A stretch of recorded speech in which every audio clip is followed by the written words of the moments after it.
Charme na ye protéger kanga lokola lichombe na couveuse. Okomisi nga lokola rescapa naufrage Titanic. Kolina na ya diama Gisèle Oumba Nana lobe yo mon amour. Téléfortifiant de mon corps en cas de rechute. Alinga kana bondela kai lokola bébé ya moi. Ekila monena pesa kinga ngumia suaye teo. Parce que nzoto na ye pete pete lokola na malemba. Kolina na ya diama Gisèle Oumba Nana troublé mon amour. Merci Gisèle Oumba Diamant Noir. Bienvenue à vous sur Diamant Noir TV, antenne Nabinu à liberté d'expression avec Gisèle Oumba Diamant Noir TV. Lelo toyambi pona mbala liboso Christophe Massamba. Boyebi ndenge les gars, ceux qui abonnés ils ont s'abonner ou activer cloche de notification pour l'informer na temps réel. Bonjour Christophe Massamba. Bonjour Diamant Noir. Et c'est moi qui na Diamant Noir TV. Ngape na lesengo. Na sepeli yamba liboso. Il y a toujours une première fois après na kati ya plateau na biso pour tout le bila où ils allaient situation izoli kana Congo en particulier affaire Banyamulenge. Mais tout banda liboso pour se présenter na balandi au balandi mba liboso qui est Christophe Massamba en deux mots. Bon, nazali comme on a Christophe Massamba, nazali moi na botami na Kinshasa. Na botami na 1959 le 3 novembre. La date de naissance c'est pas important hein, Christophe. Oui, c'est la date de naissance vraiment, mais c'est pas grave. Toyo kaka. Oui. Na kanisi ya likamba robomba te, na botami na Njili, na zamwa na Njili. Na passé enfance na ngai kuna, na tangi na école Saint-Martin à Njili, après na kena collège Bonsomi, après na kena séminaire, après na na ba études supérieures na Kisasa et par la suite na eko sala musala. Nazali ancien cadre à Getraf, Nasalaki particulièrement na Mwanda, où Nasalaki quelques années, après naye Belgique, et même en France, n'a pas de difficulté politique. Et puis, naye ko salamisala awa, ko tanga pe awa. Alors, présentement, Nazali informaticien, développeur yaba logiciel. Et après misala ya où on a kusala na recherche et puis la conception de logiciel. Et là maintenant la partie politique. Na komaki homme d'affaires. Donc na ba société awa na Poto puis na Kinshasa. Alors sur le plan politique na koyi kolobaki naza engagé depuis très longtemps. Awa na Poto na partie à gauche na boyi ko la publicité mais là qui na ba partie à gauche ti ememingai na ba activité politique to ya ko comme na parti congolais des progrès intégral oyo na moya lelo naza ko assumer direction en tant que président. Voilà. Président il y a parti politique oyo to bengi na Kombo il y a parti congolais des progrès intégral. Voilà des alliés. Combo ya parti na yoza président. But ya parti politique na bino ezani. En tout cas but ya parti politique na kolobate que but ya parti ezalaka pona ko kozwa pouvoir na ndenge batie yango na Congo que parti politique yali pona conquête ya pouvoir et exercer pouvoir et puis garder pouvoir. Dans le but que c'est pas ça. But ya parti politique dans ndenge bisoto to kanisaki ezali pona ko longola mboka na situation difficile ezali ko mema misala na mboka ko démocratie ko ka ko fonctionner et puis bana o baza mike ba ko wala l'espoir na mboka na biso lobi baza la former ba mboka na biso eko rejoindre développement. Pe mutu nyonso azali mwana mboka wana ako profiter na développement wana. Voilà un peu de façon résumée but il y a parti politique. Et pourquoi vous êtes installé ici à Congo. Paris en même temps qu'étant président, il y a parti politique, vous devrez aux Alapuna na Kinshasa pour contrôler tout, pour travailler pour cause à Paris. Nakanisi nazarana na Congo. Na Congo, nazarana na Congo. Mais au début contexte ya bambo kana biso toza ba pays où vivre la dictature, vivre ba makambo ebele. Ngana bima to créer vie na biso awa. Kasi mboka na biso to ko tika mote o nyonso biso dozwa ya maele. Il faut tout même na mboka na biso et ça la mboka. To aider mboka na biso. Yango wana ndenge nazali awa na poto naza au fait nazo vivre sur 2 terrains. Terrain ya Congo et vous permettre bisoto expérimenter makambo oyo bisoto moni ezali malamu o to monaka awa. Alors kolobate pourquoi nazara na poto? Non, nazara na 2 terrains. Nazana esika na Congo. Tango ezali nazara na Congo, tango pe ezali nazara awa. Mende na moya lelo yo ye okuta ngai awa. OK, nous avons une tension oyo tolobi élevée, très élevée concernant situation autant mususu ya nationalité. Ya Banyamulenge poto kota na makambo ya mboka, mais lelo okoki expliquer biso makambo ya Banyamulenge na momo. Bon, en bref, nakanisi ba historien bazali les plus qualifiés, hein, na ba chercheurs bazali les plus qualifiés pour na ko détailler un peu likambo ya Banyamulenge. Mais sauf que na ndenge toyebeli yango na ba ngai pe en tant que président du parti politique, en tant que moto à s'intéresser à na makambo etali mboka, na yebi mo muke ndambo na yebi mo muke yango na ko partager na yo na question oyo posée. Banyamulenge mulenge ezali montagne. Banyamulenge ezali lokola na biso na Bakongo to ali na montagne moko bengaka Bangu. Soko mina kimpeso zotala omona mo Bangu. Et pas na biso banya elagisi batuya. Batu bazalaki sika boye. Ah, ndelaxi banya. Banya na monoko na bango ya ba Rwandais. Banya mulenge. Comme banya Bangu, comme banya montagne eza na Congo yebani. Banya Ruwenzori par exemple. Ou bien montagne eza na Kinshasa na Lantsele wana. Donc banya wana ezali batu bafanda ke sika boye. En réalité, les réfugiés rwandais, la crise, d'ailleurs il faut préciser que la crise est en Rwanda, où ils ont persisté, ils ont une crise les Rwandais entre bango, ils n'ont jamais crise des Congolais contre les Rwandais. Donc la crise est en 59, na ba crise successive qui après, et ça là que le mouvement de la population, bien que n'attend la colonisation, les Belges, les Rwandais, na cadre de misala.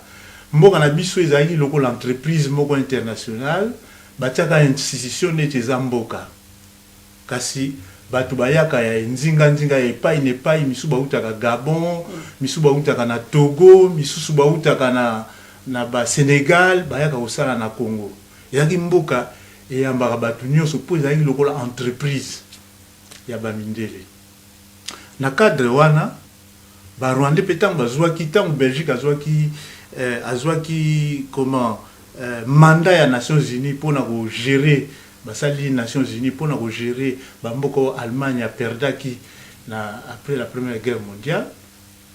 Belgique nde akomi ko gérer bango pe akomi ko kotisa bango esika bana besoin bato ya misala puis c'est gérer local entreprise baza koya bakosala misala. Donc wana ezali bato ya période mususu. Mais bon, il y a un ciment. Là où il est vraiment question pour la biso lelo, et ça bateau après la crise na bango indépendance, où Hutu, Kaibanda, pouvoir, et puis Tutsi, le quoi bazaki na indépendance, bango te mubalaki, bazaki na pouvoir na maboko, mubulu na bango ça été misusu bima, yaka ko se réfugier par na biso. D'ailleurs, il y a un document où ils ont là ça précisément document il y a Croix-Rouge comment Organisation des Nations Unies pour les réfugiés n'est pas installé qui bango na ba territoire on a mais pour la installer bango ezalaki pe entente na ba autorité locale, ba autorité coutumière, na ba autorité administrative oyo ya biso ba congolais. Donc ça c'est connu. Donc histoire on ezali ba historien soko vraiment ba détailler yango bien ba document eza nango, même si toke na ba tribunaux ya ndenge ni à moins que justice na mokili oyo ezala te. Mais d'où vient ces peuples? Bah peuple on a déjà les lots. Bango ba uta qui na Rwanda directement. Ba uta na Rwanda. Comment bango ba eko arrivé ti pas na biso directement. Ba uta qui na Rwanda. Baza ko kima parce que na indépendance. Parce qu'il faut voir na tango ya colonisation la Belgique avait au fait la promotion. Il y a Batutsi rwandais. Au Rwanda, comme si Batutsi bagi supérieur na Bahutu. Alors, la difficulté entre Batutsi na autorité belge et ça là qui na moment moko tant toujours kende côté à l'indépendance, bao bazala ki oyo ba joie ki o ba pesa ki indépendance wana maboko ya Bahutu puisque Batutsi bazala ki lokola na disgrâce et pas y a ba autorité belge. Le quoi va penser qui bango petit qui indépendance na maboko na bango, surtout que bazalaka marginalisé avant, surtout que na kala il faut que yango que na période d'avant na vraiment avant 1958 je crois Bahutu bazali ko sala bazali ko la penza classe à mingité. Et puis koza ba poste ya likolo oyo ba auxiliaire ba belge yaki kaka Batutsi. Ezali kaka Batutsi. Bon, sikoyo tango tozo kende na indépendance na ba revendication wana fait promotion ya ba Hutu esalemaki. Ba Hutu bazaki mingi na ba séminaire pona koyekola kokoma basango. Mais pona misala penza ba kota na administration ba Hutu bazaki te zaki mingi Batutsi. Alors, mouvement indépendance tango yé, ezalaki ba Hutu nde bazalaki na kati ya bitumba wana. Petango indépendance wana ezwami, bango nde bazwi yango, na mésentente bazaka na bango entre bango kuna, ba mususu, basalaki déjà ba bitumba na tango wana na je crois ekoza na ba 59, bien ba 60 mais ba 62 na la précision te, bitumba ezalaki o esalaki ke ba massacre qui mingi ba tutsi rwandais mais comment bazwa ki ba nationalité te ba kima ki bazo okima lokwa ba réfugié so monique bazo bo maïska bo yo okima okimi au traverser frontière ba yeko se retrouver pas na biso et puis pas na biso ba organisation des Nations Unies et ba organisation et recevoir bango ba komi ovana na ba terrain pas na biso wana na ba 60 mais après ba pogrom wana ba massacre ba comment toko bengango ba mésentente na bango et continue yango même bango tina ba problème o bazana ngo lelo entre Tutsi et Hutu et ça deux peuples batuka la peuple moko mais ba bundaka entre bango siko bato baza okima pa na biso bako zonga te baza ba réfugiés tant bako ba réfugiés pa na biso il faut toute une logistique communauté internationale et s'occuper na bango Nations Unies et yokana ba autorité congolaise. Et puis, Congo, biso tozali, togoya après na nenge Congo et salama, parce que yango ezo ben na problème ti lelo bazo comprendre te.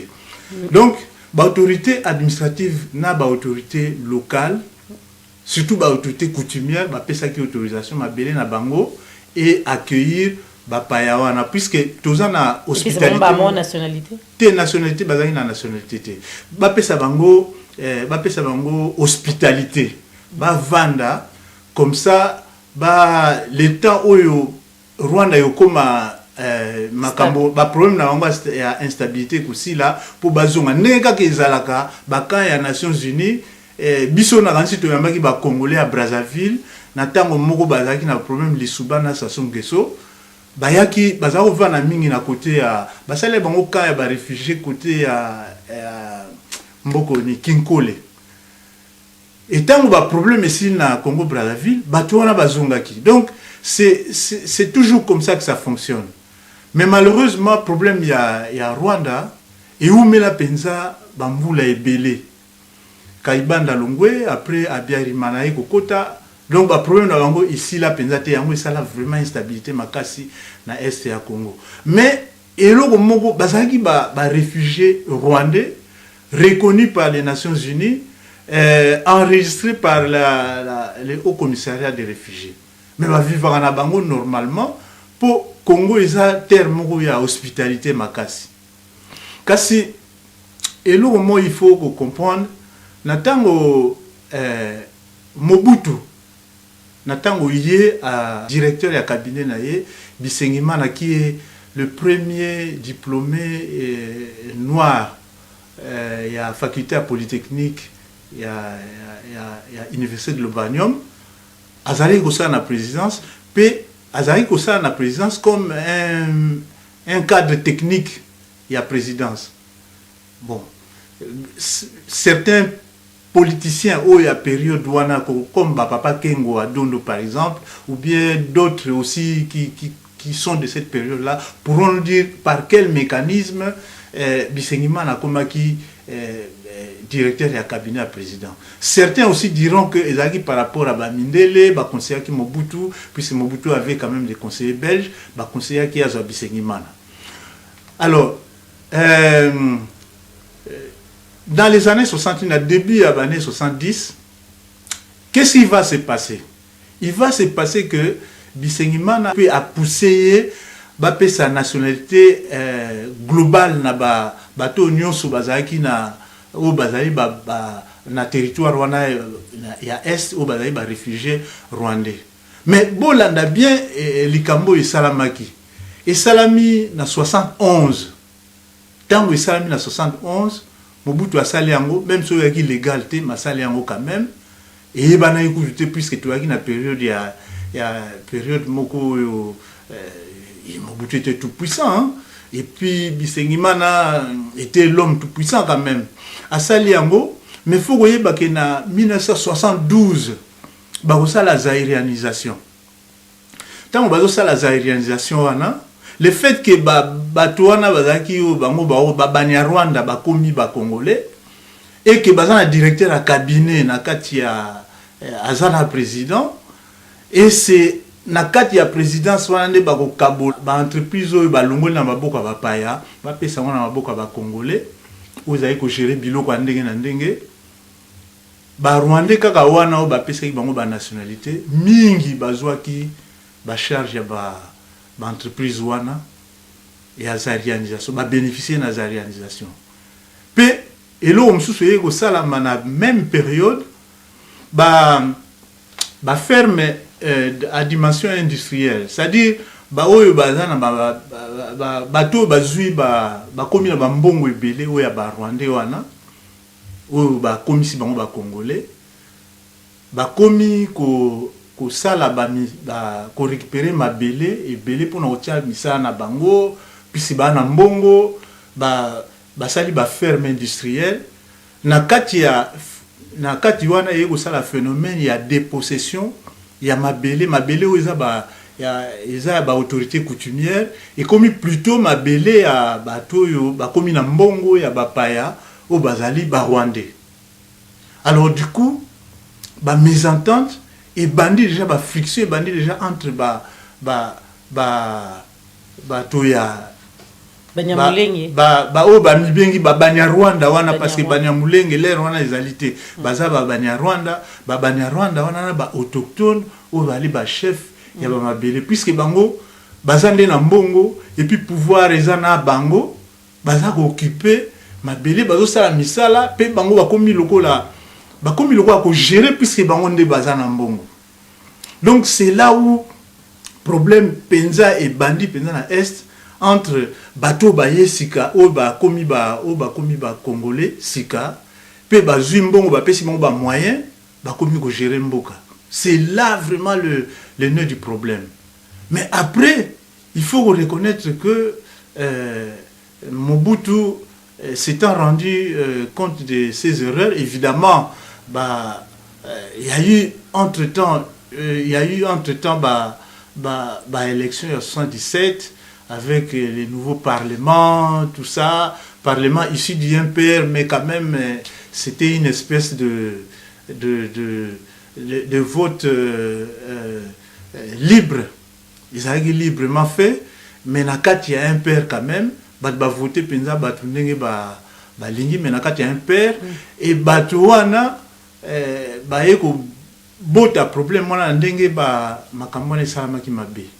Alors du coup, loi wana ya naturalisation, enfin il y a naturalisation globale et il y a qui kolongwa. Mais à partir du moment où loi wana est en vigueur til lo, na koyi kolobate ke babanyambulenge baza ba congolais lokola ngana yo. Ndenge Félix Tshisekedi alobaki na Londres ke bazali bandeko na biso. Oui, bandeko na biso en tant qu'Africain. Baza pe bandeko na biso en tant que noir. Ba pe bandeko na biso en tant que batu. Mais ça bandeko na biso ba congolais te. Bango baza bandeko na biso ba rwandais. Ce qu'il mais faut les locaux kolobaki ko considérer bango ceux qui les locaux considérer comme ba congolais. Est-ce que ça a des conséquences néfastes sur notre territoire? Oui, et ça a des conséquences néfastes sur notre territoire parce qu'il faut savoir que mboka na biso tous un risque monene parce que batoana baye kaka pona likambo ya nationalité ba déjà mabele. Baza besoin mabele. Entre parenthèses so basa la allusion au peuple juif que basa bato ya peuple juif et tout. Moi je dirais non parce que ba juif basa pe ba éleveur te. Ba juif basa ka batu lokwa batu nyonso basa pe milai te. Basa ka batu comme biso ba Congo comme baluba etc.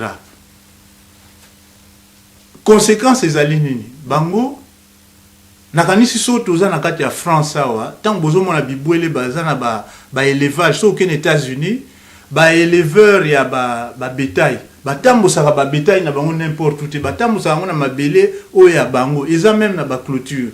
Moi je sais même que na kati ya ba Congo so tant na solongwa matadi nazo kene Mwanda à l'époque où je travaillais à Mwanda je passe nazo mona ba ferme minene mais ba ferme wana ezali clôturé pour éviter que conflit entre bato wana banyama wana o bazo boko la bangombe wana bakene kolia biloko ba agriculteur bazo sala.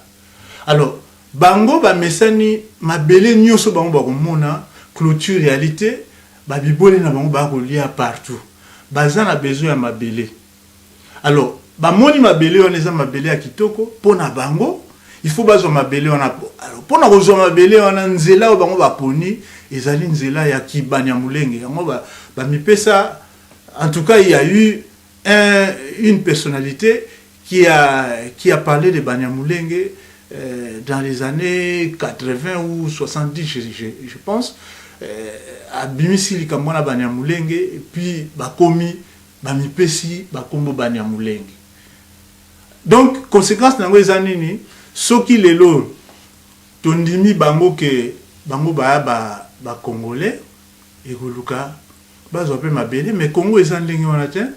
Congo il faut beaucoup comprendre nango une fois il faut batunyo so baye bango moi mutako contredire nga réalité.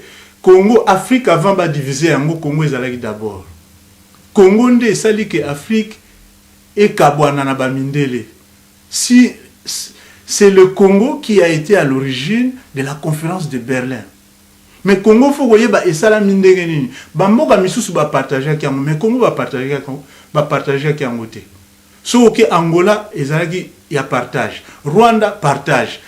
Ba Uganda partage. Sénégal partage. Mais Congo ezalaki rassemblement ya ba tribu, ba ethnie, ba chefs locaux, bango nyonso ensemble yango esali Congo. Bien que ezali sous autorité, sous impulsion, il y a roi Léopold II avec son envoyé Oyo Tindaki, missionnaire Oyo Tindaki, Henri Morton Stanley. Mais il y a eu ce qu'on dit les alliances, même pas alliance, mais traité, même sur le traité, on est à valeur pour mais ce sont des traités, ce sont des documents qui ont été reconnus officiellement. Balunda, Congo, Teke, Bangala, Mongo, Banani, Bango, Moko na Moko, chef na Bango, Sinyaki, Sali Sikoyo, et Koloane Sali Congo. Mindele Batali Babi, mais roi Oya Pambala, Belgique et Botami en 1830. Belgique qui l'été en 1830. Bongo bango ba ke négocie territoire monene boy.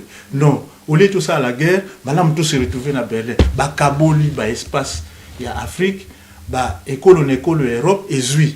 Mais biso ba congolais, tout ça ici, il y a conférence de Berlin té puisque bah envoyé il y a roi Léopold II ou seroye moi qui n'est na conférence de Berlin à la qui on a en tant qu'observateur et non mutu à bénéficier d'un partage.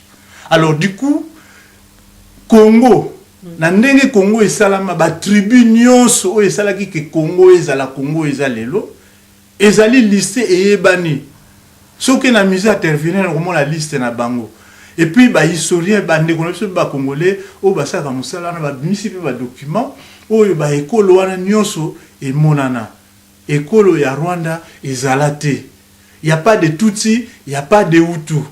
Et puis, entre parenthèses, na koyi sabino, pour na bateau, na koyi sa ba congolais, pour na bateau, bah, kolubate, ba congolais, oh, bah, bateau, ba rwandais, ba Kagame, to, ba tumsusu, oh, bah, kolubate, bah, espace rwandais bazalakati na espace na bangoti na RDC, c'est complètement faux puisque toza na ba document mingi o ezola kisa bikolo wana ezalaki na pembeni ndenge bazali ko bundana royaume ya Rwanda ba mwami ya Rwanda na yebi même mwami moko kombo pokaka na ba document awate kombo ya mwami oyo ba boma ba bunda ba guerre mingi na ba surtout le royaume Bashi.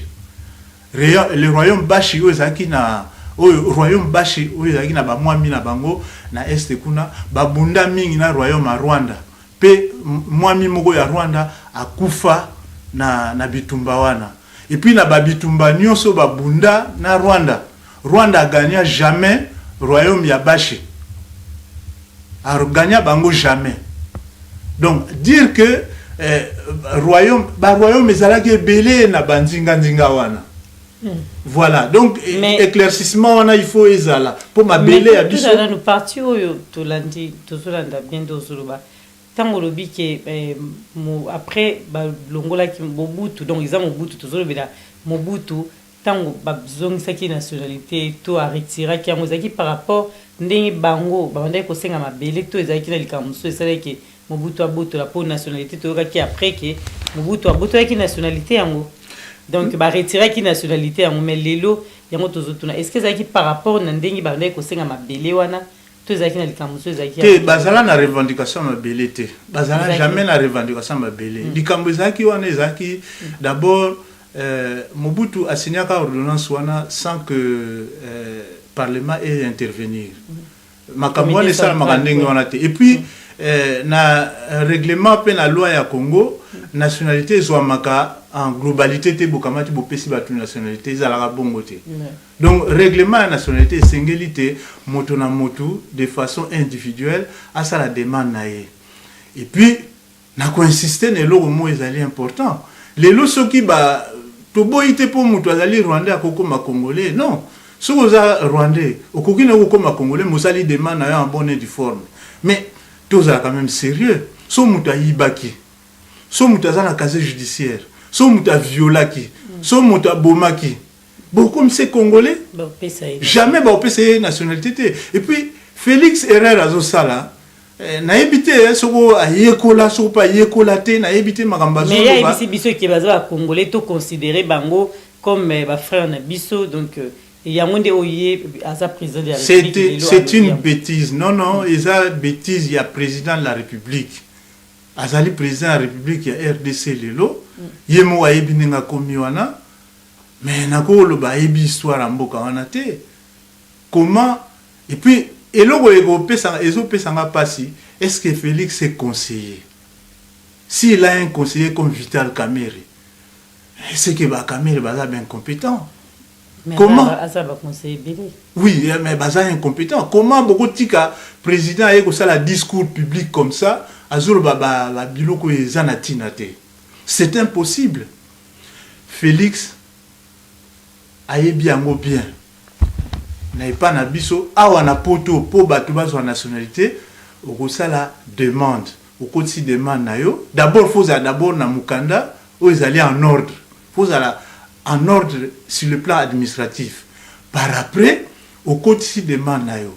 Tango bazo sala étude ya demande na yo, bakotala est-ce que mutango salaka? Est-ce qu'il peut être utile pour notre société? Est-ce que il a un casier judiciaire chargé?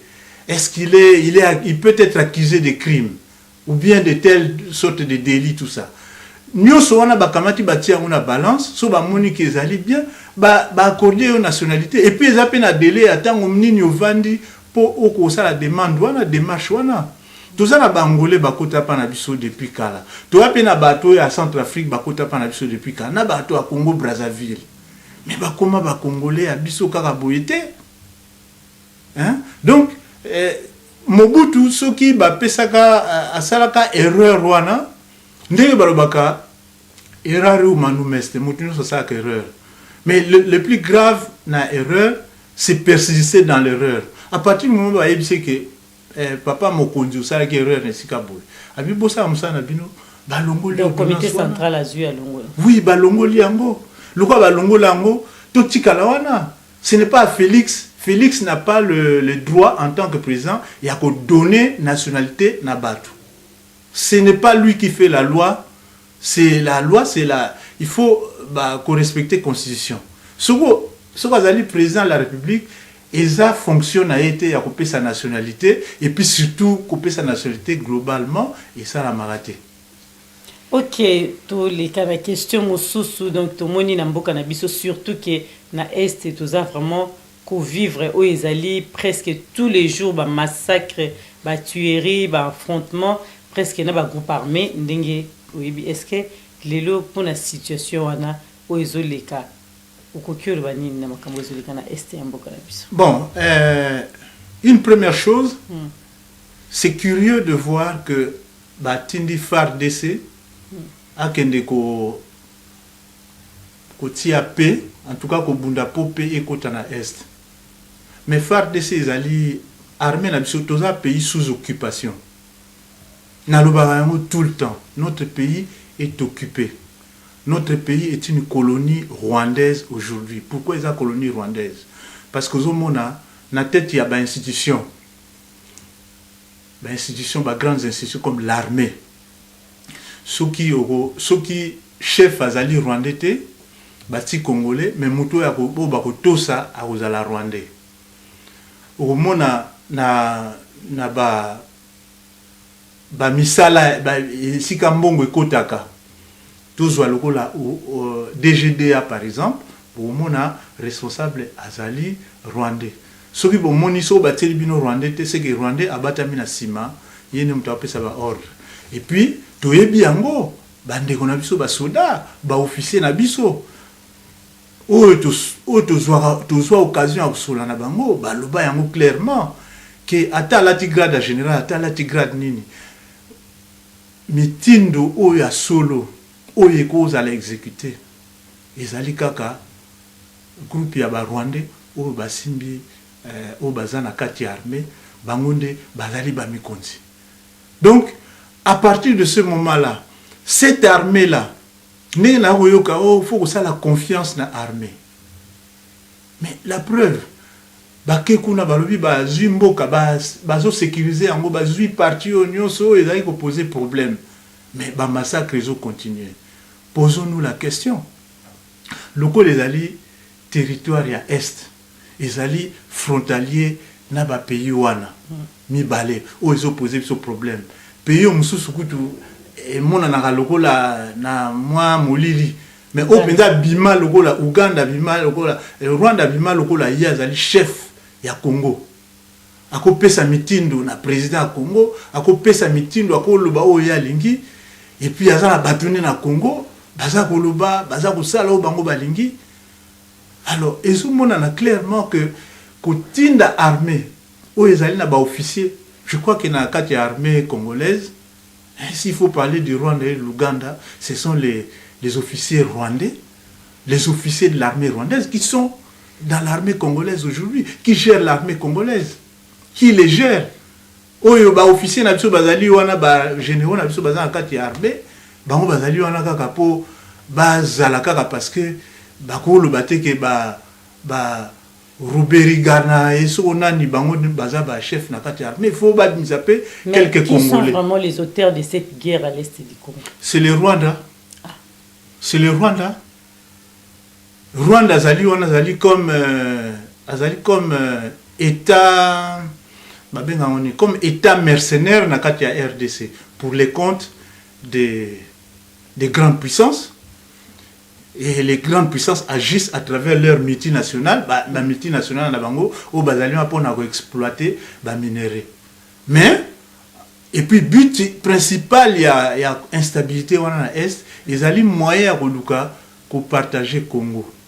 Parce que na bisayo maman lelo il faut peuple mbaye bango na communauté internationale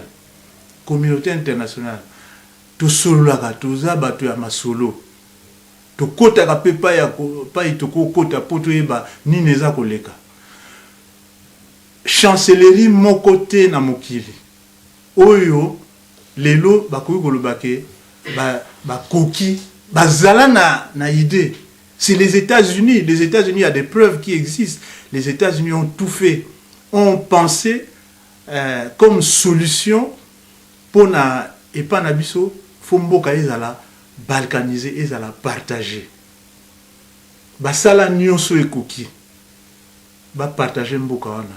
Mais tilelo ba kokokate. Ba yebi yango que ba peuple na biso balingi partage, balingi division ya mboka wana te. Mais par contre, même ba autorité ya mboka na biso ba mindele oyo ba yebi ke bango balingaka partage ya mboka na biso ba yebi ke même ba dirigeant na biso ya Congo balingi partage wana te. Mais lelo comment to ko rétablir pe na est ko nasi sana na esika wana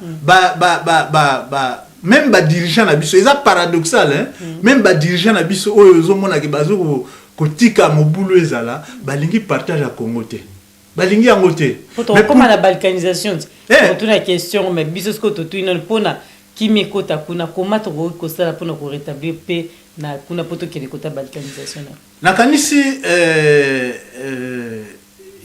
la chose est simple pona to finir to suka na koza la balkan po Congo suka na koza la balkanisé te il faut peuple et à Congo à Téléma. Bon, il faut peuple à Téléma parce que Nazaï Golobango depuis 2015 nous sommes au temps du peuple. Vous ne pouvez jamais comprendre, beaucoup jamais comprendre que peuple en bazo bomaye mazo Téléma kaka. Bazo bomaye mazo Téléma kaka. Bao balobake oh peuple na biso azana e peuple moko pamba tala bakotili biso banzambe belé ba église à réveil ça pour na endormir population bakotili biso musique parce que Primus azali pour na ko sponsoriser musique belé ba Unibra bakotili biso esprit ya masanga pour na nini peuple azala distrait mais malgré ça ba baby si peu ba école na biso enseignement baby bakotili biso ba misil biso ba kuluna ba enfants de la rue ba organiser yango comme penza eloko moko ya comme intégrer donc l'intégration des enfants de la rue ezala eloko moko e ko exister et persister mais au lieu batu na batu balinga ko tika kaka mboka kende ngwana batu bazo konye ko se battre d'ailleurs yango wana bozomona ba fausse commune parce que ceux qui va peuple naso avant d'aller na bango tranquille, il y aurait pas de fausses communes, il y aurait pas de répression, il y aurait pas de Rosichimanga. Il y aurait pas des histoires de CLC. Ba cardinal Mosengo balinga kozalate wana bazoluka makambo échanger et puis to ba kota ba prison le quoi ba Dieu mindonga ande ba kota ba prison anate. Hein? Donc il faut makambo ezasiko nous sommes au temps du peuple. Nous ne sommes pas autant d'un parti politique ou bien des partis politiques ou bien un groupement politique. Non, nous sommes au temps du peuple. Il faut peuple à Téléma. Mais peuple à Téléma, il faut évidemment, pour peuple à Téléma, il faut motomoko ou bien groupe batumoko baya ko Télémisaye, ba orienter travail naé.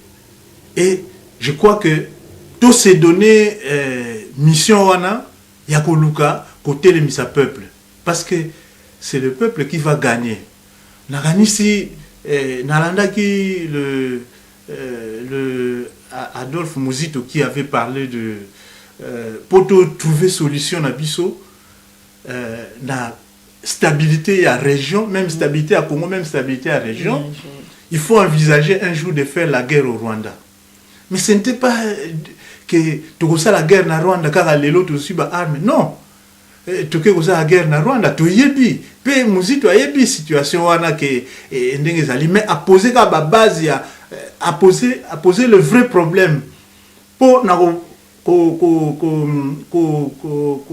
qu'on soit vraie réponse à l'Ikambo, il faut poser vrai problème. Donc il y a posé un vrai problème. Mais si comme dans le but aux attend peuple, c'est-à-dire le peuple lui-même doit être le peuple. N'engé tozaki na kanti na Angola tant bazo bunda ba guerre na bango indépendance.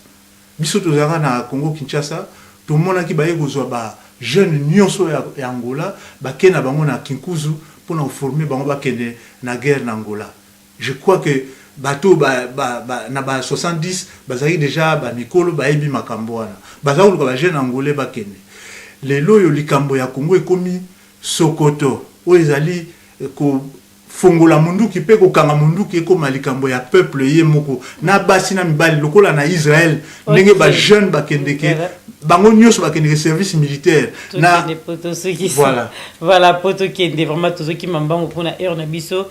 Prochainement, on va continuer à expliquer ce malam, mais pour un complot où ils allaient contre la RDC concernant la situation de balkanisation, est-ce que pour tout le monde a zolo belango commentaire na yo na likambo yango likambo les ali vrai ndenge na lobaki likambo balkanisation même ba responsable politique congolais balingi yango te mais biso peuple to lingi balkanisation te pour to lingi mboke panzana te malgré président de la République a dit que balkanisation ça. Pour le président de la République, réponse à l'OPSAïka Kezali Boye, peut-être qu'il y a une balkanisation tant qu'à un pouvoir, mais à préparer tant qu'il y a en même temps balkanisation de Salama. Donc, balkanisation de Salama, il y a à souhaiter balkanisation de Salami. Parce que où il y a Salawana Lelo, ce que continuer n'engue wana na oyo deal na bango esengi et ça pour préparer balkanisation. Faut y être Nazo préparé, il y a le but que tant que je serai là, le pays ne sera pas balkanisé. Mais quand il partira, peut-être qu'il y a d'autres outils à balkanisation. C'est ça le vrai problème. Donc, communauté internationale, bien que le peuple a l'ingé balkanisation, l'autorité pays congolaise a l'ingé balkanisation. Mais raison, ils allaient raison moté. L'autorité sur l'ingé balkanisation, ils allaient parce que n'est pas déjà système où les salama en place. Chaque fois que nous avons commis le pouvoir, azana ici ka ba privatiser mbongo à l'État, ba privatiser l'État. Mutuna mutu so ka komi ka na likolo, a okoma ko zwa mbongo à l'État et komi aye. Alors so ba balkaniser mboka, ba kozasu na moyen mingi te. Donc bango ba lingi ba autorité, au mona ki même ba mende. Bazo ba komi ba sa ba nationaliste. Même awa ka ndenge tuza wana ba Rubero ba nani ba bimana ngo ba congolais mais bazali pona bango Congo ezala ndenge ezali wana comme ça bakoki kopiller yango okomi gouverneur okopiller okomi ministre okopiller okomi nani okopiller alors morceau kozala plus gros tant que le pays est grand. C'est pour ça que bango peut balingi balkanisation te mais peuple alingi balkanisation te pour na développement. C'est ça la différence mais la balkanisation mais minele o ba sala ba calcul la balkanisation ba yebi likambo wana ba yebi que pour nous balkaniser Congo, tu peux compter dans le peuple congolais du sous-souté. Pour le peuple congolais à l'ingé balkanisation. Vous avez le peuple congolais a action sur Salama, nani association ba métis congolais, baluba ba une association na bango, na Équateur pose à la ba reconnaître il faut à la mutu ya kwa wana na ba Congo faut ba reconnaître il faut à la mutu ya kwa wana makambo wana ba eza expérimentation au bango ba salaki ba sali promotion nango pour permettre balkation mais simbité. OK, toi qui na mukie vraiment na likambo ya parti na bino ezali parti congolais des progrès intégral Action ni bozo ça siko to bozo travailler to bo vandi to ils ont fonctionné dans très bien. Non, au moni likambo ya mboka na biso toza pays moko lelo toza pays en crise. Les partis politiques fonctionnent bien quand le pays est en démocratie. C'est-à-dire ils permettent de penser ou se projeter dans le lendemain. Boye ba lobby tant que tu as pouvoir to sala boy. Comment ils perdent de temps nango na makambo ba banyamulenge guerre ni politique eza yango wana te. La politique c'est la gestion d'un état. Bo pesa batu bana d'abord batanga baza na bonne santé, batu baza na misala et puis bano bazotanga bayeba ke lobby soko na tangi na ko sala boye. Et puis à travers wana développement batu izali na mboka mususu ya bapaya ekopesa bino respect. Alors na ba condition o toza nango lelo misala penza parti politique ekosala pona avenir ya mboka tozo sala ngote de vos fandisi ngona to fandisi te toza na lutte oyo ya kobunda na combat oyo ya mabe oyo bateli biso combat ya koluka ndenge ni toko récupérer indépendance ya mboka na biso. Au fait tozongi susu tozongi na état moko ndenge na lobi na yo Congo ezali pays colonie lelo pays ezali pays occupé.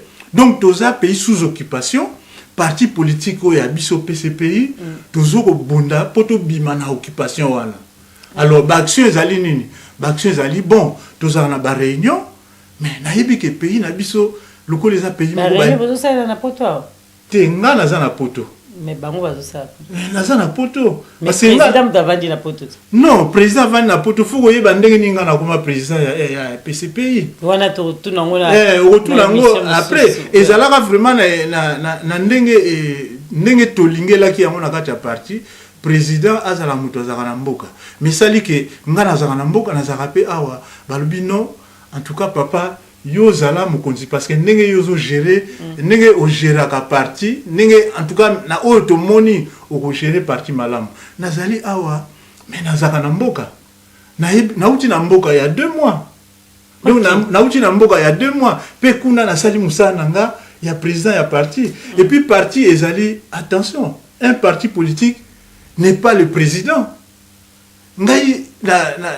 Je mets au défi les partis politiques. Tant on a la histoire et à parti PCPI, tout comparer, nani a ça la histoire oyo ngana sali na kati ya PCPI pour naza la président lelo. Donc le fait que naza libanda et vandi si parti ata mukete bazo sala musala penza ndenge musale sala maka. Ezaka loko la PDG entreprise à cause de la Japon, mais l'entreprise a fonctionné. C'est pour ça que l'entreprise est liée à la personnalité. Il faut tout dépersonnaliser, il faut enlever le culte de la personnalité. Culte de la personnalité, le roi Alingarangote, parti PCPI, est un parti organisé, bien agencé.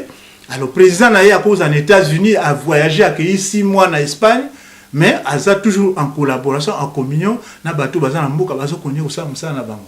Ok, pour na batouani ko s'adhérer tant mususu ba idino image panza sango Kongo linga kota na PCPI a royandeni asani. Bon, ba bulletin d'adhésion ezali, mais akoki pe ko so bazali na poto awa numéro ya téléphone moko tokotia numéro ya téléphone so paza na Kinshasa tokotia numéro ya téléphone oyo akoki ko benga ba autorité ya PCPI baza sur place.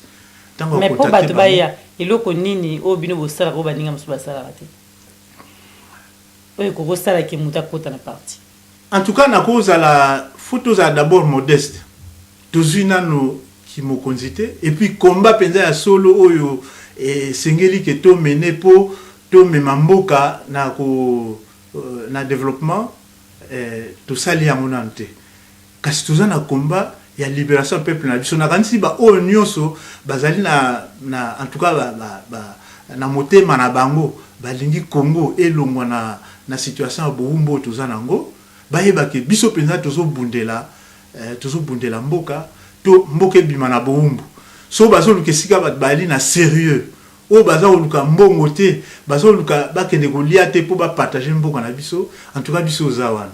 Ok, merci. Tokomi presque tokomi penza na suka émission auto yambaki lelo président ya parti politique PCPI Christophe Massamba. Merci na yo pona lelo ko ndima penda koleka na Diamant Noir TV. En tout cas au pesa batno so ya PCPI mbote na part ya équipe na biso mba Diamant Noir TV wana tolobi onoko pesa mbote na mutu. Pour l'angeza honneur munene bon na opesa mbote na vice-président Eugène Moulenda Zana Kinshasa et puis le docteur Ndoboyo Maurice qui est aussi un deuxième vice-président qui est aussi à Kinshasa. Boy bake ngana zalia wa Diamant Noir alia wa tango koma na Kinshasa kuna peut-être avec le président Moubake beaucoup se retrouver ensemble à Salabino interview vraiment et puis je te salue Valentin, mon grand ami, c'est vraiment un plaisir pour moi d'être passé aujourd'hui. Vraiment, Valentin Moubake est parti politique, il peuple, UDPS le peuple, donc tu peux essayer de ta façon. Mais tous ceux qui ici, les logos de la branche na Diamant Noir TV, pour vous s'abonner, vous s'abonner.